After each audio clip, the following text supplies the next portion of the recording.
Now let's see how to manage a disciplinary problem within any educational institutions.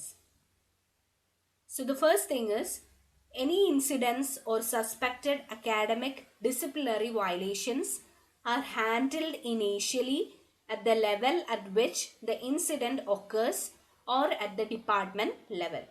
So ഏത് ഏരിയയിലാണ് ഈ ഒരു particular activity ഉണ്ടായത് ആ ഏരിയയിൽ തന്നെ വെച്ച് അത് കൺട്രോൾ ചെയ്യുക അല്ലെങ്കിൽ അത് മാനേജ് ചെയ്യുകയാണ് ഇതിൻ്റെ ഏറ്റവും വലിയ കാര്യം.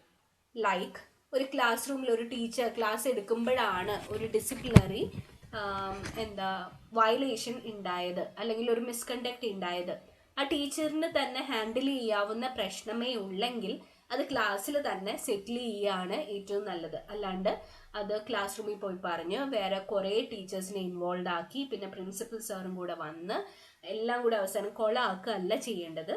ഏത് ഏരിയയിലാണോ മിസ്കണ്ടക്ട് ഉണ്ടായത് ആ ഏരിയയിൽ തന്നെ കഴിവതും ആ ഒരു പ്രോബ്ലം സെറ്റിൽ ചെയ്യാനായിട്ട് ശ്രമിക്കുക.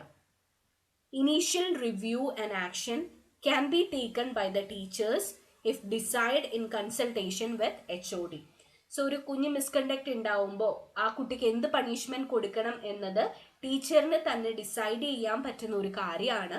ആൻഡ് ഇഫ് ഇറ്റ് ഇസ് വലിയൊരു പണിഷ്മെന്റ് ആണ് കൊടുക്കുന്നതെങ്കിൽ HODയുടെ കൺസൾട്ടേഷൻ കൂടി എടുക്കേണ്ടതാണ്. Instructor should freely discussed the alleged violation with the student. എന്തുകൊണ്ടാണ് ഈ ഒരു പണിഷ്മെന്റ് കുട്ടിക്ക് കൊടുക്കുന്നത്, അല്ലെങ്കിൽ നീ ചെയ്തത് ശരിയായില്ല, എന്തുകൊണ്ട് ശരിയായില്ല എന്ന് ടീച്ചർ ക്ലിയർ ആയിട്ട് കുട്ടിക്ക് എക്സ്പ്ലെയിൻ ചെയ്ത് കൊടുക്കണം.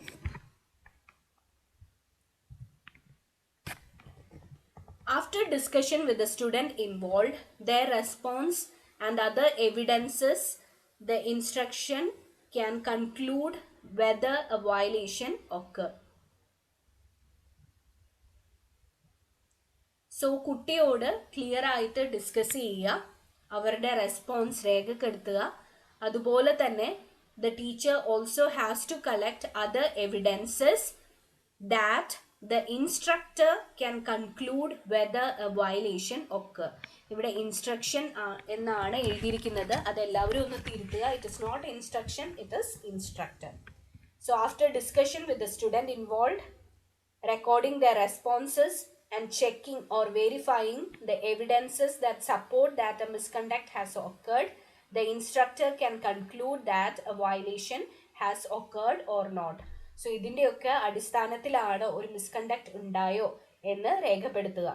In consultation with HOD the penalties are given. So വലിയ പ്രശ്നങ്ങളാണെങ്കിൽ HODയുമായിട്ട് കൺസൾട്ട് ചെയ്തതിന് ശേഷം മാത്രമേ penalties കൊടുക്കാവുള്ളൂ. Students shall be notified in writing of this decision, the bars of this decision and the penalty imposed. So കുട്ടിക്ക് return ആയിട്ടുള്ള ഒരു notification കൊടുക്കണം. എന്താണ് നമ്മൾ ഡിസൈഡ് ചെയ്തത്, എന്തുകൊണ്ടാണ് ഈ ഡിസിഷൻ എടുത്തത്, ആൻഡ് എന്ത് പണിഷ്മെന്റ് ആണ് ഈ കുട്ടിക്കെതിരെ കൊടുക്കാൻ പോകുന്നത്. So this is a general overview about how to manage a disciplinary problem. So ഏത് ലെവലിലാണോ ഈ ഒരു പ്രോബ്ലം ഉണ്ടായത് ആ ലെവലിൽ തന്നെ സെറ്റിൽ ചെയ്യാനായിട്ട് ശ്രമിക്കുക. ആദ്യത്തെ ഇനീഷ്യൽ റിവ്യൂവിന് ശേഷം ടീച്ചറിന് ഈ കുട്ടിക്കെതിരെ ആക്ഷൻ എടുക്കാവുന്നതാണ്. And if necessary consultation should be made with the HOD. Instructor clear ആയിട്ട് പറഞ്ഞു കൊടുക്കണം എന്താണ് ഇവിടെ മിസ്കണ്ടക്ട് ഉണ്ടായത്, എന്താണ് ഈ കുട്ടി ചെയ്ത തെറ്റ് എന്ന് ക്ലിയർ ആയിട്ട് പറഞ്ഞു കൊടുക്കണം. ഈ കുട്ടിയായിട്ട് ഡിസ്കസ് ചെയ്ത് കുട്ടിയുടെ റെസ്പോൺസ് രേഖപ്പെടുത്തി അതർ എവിഡൻസസ് കളക്ട് ചെയ്ത ശേഷം ഇതൊരു തെറ്റാണോ അല്ലയോ എന്ന് ഇൻസ്ട്രക്ടറിന് ഡിസൈഡ് ചെയ്യാവുന്നതാണ്. അതിനുശേഷം HODയുമായിട്ട് കൺസൾട്ട് ചെയ്തതിന് ശേഷം will give penalty to the student. ഇതൊക്കെ റിട്ടേൺ ആയിട്ട് കുട്ടിക്ക് കൊടുക്കണം. എന്താണ് നമ്മൾ എടുത്ത ഡിസിഷൻ, എന്തുകൊണ്ടാണ് ഈ ഡിസിഷൻ എടുത്തത്, എന്താണ് പണിഷ്മെന്റ് കൊടുക്കാനിരിക്കുന്നത് എന്ന് ക്ലിയർ ആയിട്ടുള്ള ഒരു നോട്ടീസ് കുട്ടിക്ക് കൊടുക്കണം. So there are different principles for disciplinary action. The first principle is have a positive attitude.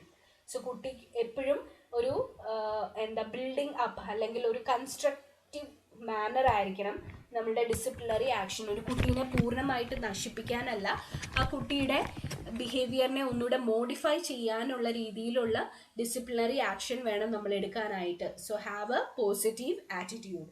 The next is investigate carefully. ആരെങ്കിലും എന്തെങ്കിലും പറഞ്ഞിട്ടുണ്ടെങ്കിൽ ഉടനെ പോയിട്ട് ആ കുട്ടിയുടെ നേരെ ചാടുകയല്ല ചെയ്യേണ്ടത്. അതിനെ ക്ലിയർ ആയിട്ട് ഇൻവെസ്റ്റിഗേറ്റ് ചെയ്ത് തെറ്റുകാരനാണോ അല്ലയോ എന്ന് കൺഫേം ചെയ്തതിന് ശേഷം മാത്രമേ ഒരു ആക്ഷൻ എടുക്കാവുള്ളൂ. So the second principle is investigate carefully. The next is be prompt. Like എല്ലാ കുട്ടികളോടും അല്ലെങ്കിൽ എല്ലാ നേരത്തും ഒരേപോലെ തന്നെ വേണം ഒരു ടീച്ചർ ബിഹേവ് ചെയ്യാനായിട്ട്. ഒരു കുട്ടിയോട് ഒരു തരത്തിലും വേറൊരു കുട്ടിയോട് വേറൊരു തരത്തിലും, അല്ലെങ്കിൽ രാവിലെ ഒരു തരത്തിലും വൈകുന്നേരം വേറൊരു തരത്തിലും ആവരുത് ബിഹേവ് ചെയ്യാനായിട്ട്. Always be prompt. Protect privacy.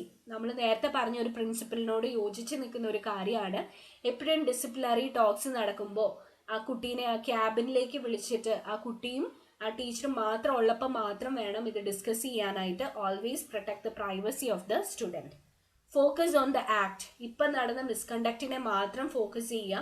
കുട്ടിയുടെ ഫിനാൻഷ്യൽ ബാക്ക്ഗ്രൗണ്ടോ അല്ലെങ്കിൽ കുട്ടിയുടെ അക്കാഡമിക് ആക്ടിവിറ്റീസോ കുട്ടിയുടെ എക്സ്ട്രാ കരിക്കുലർ എക്സലൻസോ ഒന്നും ഇവിടെ കൺസിഡർ ചെയ്യാനായിട്ട് പാടില്ല. Enforce rules കൺസിസ്റ്റൻസ്ലി. സോ എല്ലാവരോടും ഒരേ തരത്തിൽ വേണം റൂൾസ് ആൻഡ് റെഗുലേഷൻ പറയാനായിട്ടും അത് ഫോളോ ചെയ്യാനായിട്ടും. So have A positive attitude, investigate carefully, be prompt, protect privacy, focus on act, enforce rules consistently. The next is be flexible. So ഭയങ്കര rigid ആവല്. ആ കുട്ടി എന്താ ഇനി മുന്നോട്ട് നന്നായിട്ട് പോകാമെന്ന് പറയുകയാണെങ്കിൽ അല്ലെങ്കിൽ പ്രോമിസ് ചെയ്യുകയാണെങ്കിലൊക്കെ നമ്മളൊന്ന് അഴിഞ്ഞു കൊടുക്കേണ്ടതാണ്. So be flexible, advise the students, take corrective consistent action and do necessary follow up.